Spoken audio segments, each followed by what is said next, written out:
j'en retiens que c'est un sujet qui a attiré beaucoup de monde, qui intéresse vraiment la jeunesse. C'était le but, on va dire c'est le format qui est choisi. Ce forum, notre futur, c'est notre futur partagé entre les jeunesses, qu'elles soient d'Afrique ou d'Europe.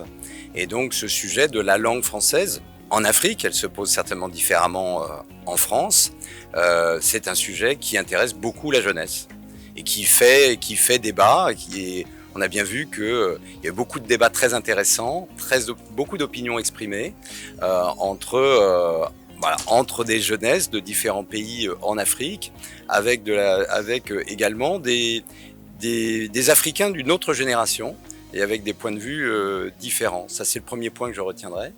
Deuxième point, c'est la capacité de ces jeunes à s'exprimer en français, de façon claire, de façon déterminée, sans aucune appréhension, devant un large public, puisqu'on était très très bien accueillis ici dans la grande salle rouge du Palais des Congrès. Alors, sur la question du passeport, alors, je n'ai pas assisté à l'atelier, la réflexion qui est menée. Bon, le passeport, on va dire, c'est une terminologie qui est, on va dire, plus symbolique qu'autre chose. C'est-à-dire, c'est un passeport qui nous permettrait de voyager n'importe où. Le passeport, c'est quand même une carte d'identité, donc elle est propre à chacun, elle est propre à chaque nationalité. Par contre, ce qui nous empêche, ou ce qui nous est demandé quand on veut voyager, c'est d'avoir un visa.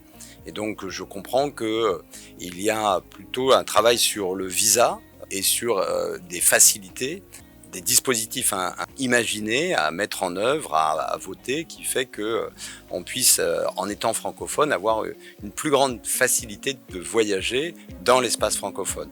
Mais ça, je n'ai pas, on va dire, les conclusions écrites de cet atelier.